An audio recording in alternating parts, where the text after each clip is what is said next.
गुरुकुल प्रतिष्ठानच्या वतीने नवीन वर्षात पहिल्याच महिन्यामध्ये म्हणजे जानेवारी 2026 मध्ये होणाऱ्या एका कार्यक्रमाच्या निमित्तानं आज आपल्याशी हा संवाद साधण्याची संधी मिळत आहे। संत साहित्याचे ख्यातनाम भाष्यकार, सावित्रीबाई फुले पुणे विद्यापीठातील संत नामदेव अध्यासनाचे माजी विभाग प्रमुख,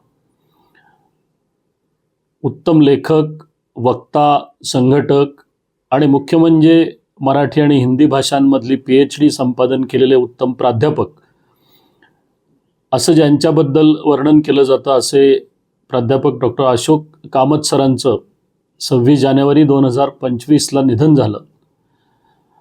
आणि गुरुकुल प्रतिष्ठानच्या मार्फत त्यांनी जे काम सुरू केलं होतं ते काम पुढं सुरू ठेवण्याच्या दृष्टीनं त्यांची जी स्वप्न होती तर ती पूर्ण करण्याच्या दृष्टीनं मग त्यानंतर कार्यवाही सुरू झाली।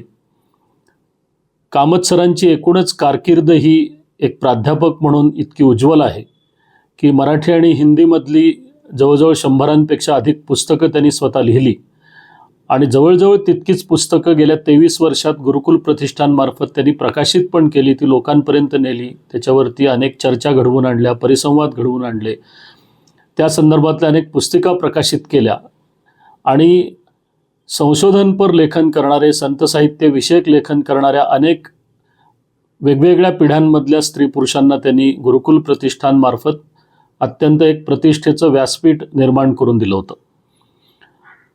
कामत सर हे केवळ विद्यापीठातले प्राध्यापक म्हणून लोकांना माहीत नव्हते, तर प्रत्यक्षात समाजामध्ये वेगवेगळ्या समस्या लक्षात घेऊन, समाजातले प्रश्न लक्षात घेऊन त्यांच्यावर उत्तरं शोधणारे, त्या संदर्भात काही कृती करणारे आणि ती कृती करणाऱ्या अनेकांना सामावून घेऊन एकत्रितपणे पुढे जाणारे अशा प्रकारचे प्राध्यापक आणि मार्गदर्शक म्हणून कामत सरांची ख्याती होती। पुणे विद्यापीठाच्या सेवेतून निवृत्त झाल्यानंतर त्यांनी आपले हितचिंतक, स्नेही आणि विद्यार्थ्यांच्या सहयोगानं 23 वर्षापूर्वी पुण्यामध्ये गुरुकुल प्रतिष्ठानची स्थापना केली आणि शैक्षणिक, सांस्कृतिक, सामाजिक अशा वेगवेगळ्या विषयांवर काम करणारं एक उत्तम व्यासपीठ म्हणून गुरुकुलची ख्याती आता आपल्या सगळ्यांना माहिती आहे। कामत सरांच्या निधनानंतर गुरुकुल प्रतिष्ठानचं काम पुढं कसं नेता येईल याबाबत सगळ्या संबंधित घटकांनी, कामत कुटुंबियांनी आणि कामत सरांच्या विद्यार्थ्यांनी काही चर्चा केल्या आणि त्यानुसार आता गेल्या वर्षभरात काही गोष्टी निश्चित झाल्या, त्याप्रमाणे सुरूही झालेल्या आहेत। गुरुकुल प्रतिष्ठानमधलं ग्रंथालय जे आहे ते ग्रंथालय आता अत्यंत सुटसुटीत स्वरूपामध्ये त्याच्या सगळ्या आवश्यक त्या नोंदी होऊन त्या अभ्यासकांना उपलब्ध व्हावं अशा परिस्थितीमध्ये आता ग्रंथालय उत्तम झालेलं आहे। कल्पना अशी आहे की त्या ग्रंथालयाचा विशेषतः त्यातले जे संदर्भ ग्रंथ आहेत, संत साहित्यातले ग्रंथ आहेत, मराठी भाषाविषयक ग्रंथ आहेत, इतिहास विषयक ग्रंथ आहेत आणि तेही मराठी, हिंदी, इंग्रजी अशा वेगवेगळ्या भाषांमधले ग्रंथ आहेत। तिथे भारतातल्या अनेक संतांचा इतिहास आहे, शीख धर्माचा इतिहास आहे, मुस्लिम आणि ख्रिश्चन धर्माच्या संदर्भातले अभ्यास ग्रंथ आहेत। या सगळ्या ग्रंथांचा अभ्यास ज्यांना आपल्या संशोधनासाठी करायचा आहे अशा अभ्यासकांची सोय तिथे व्हावी, अशा अभ्यासकांना ते ग्रंथालय उपलब्ध व्हावं अशाही पद्धतीनं विचार सुरू आहे।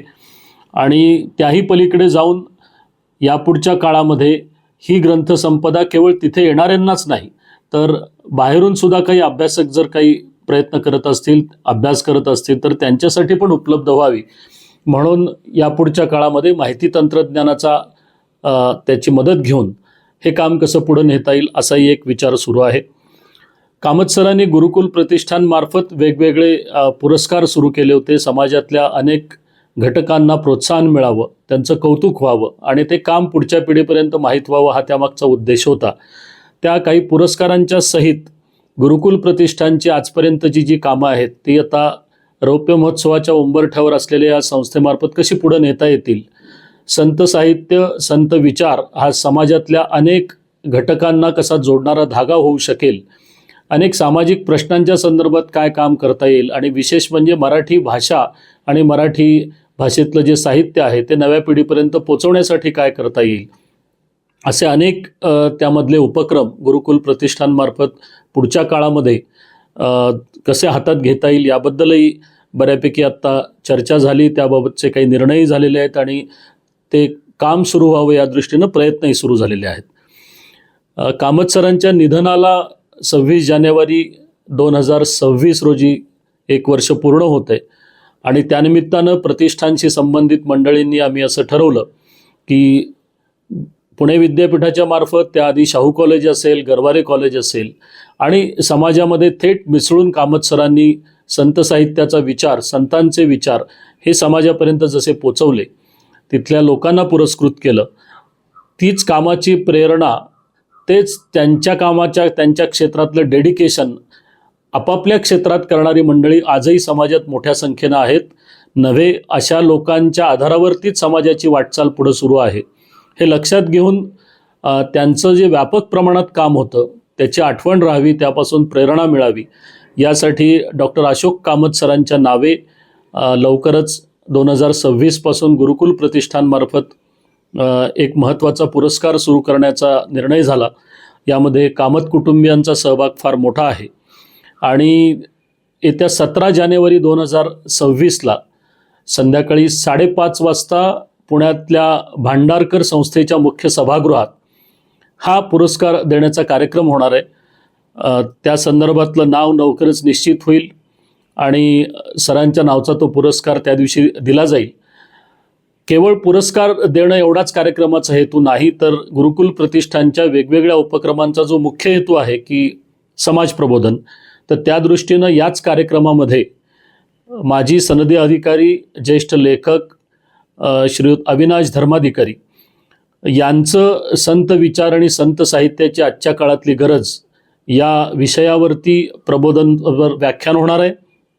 मला असं वाटतं की सगळी तरुण पिढीसहित वेगवेगळ्या पिढीतल्या लोकांना ते मार्गदर्शक ठरेल, उद्बोधक ठरेल असं ते व्याख्यान त्या दिवशी होणार आहे. आपण सगळ्यांनी आवर्जून या कार्यक्रमाला यावं, त्यासाठीची वेळ राखून ठेवावी, यासाठी आत्ताच विनंती करून ठेवतो. आपल्यापर्यंत निमंत्रण आणि कार्यक्रमाचे तपशील लवकरच आम्ही पाठवत आहोत. तुर्तास या कार्यक्रमाच्या निमंत्रणासह इथे रजा घेतो. पुन्हा या कार्यक्रमाच्या निमित्तानं आपण भेटूया. नमस्कार.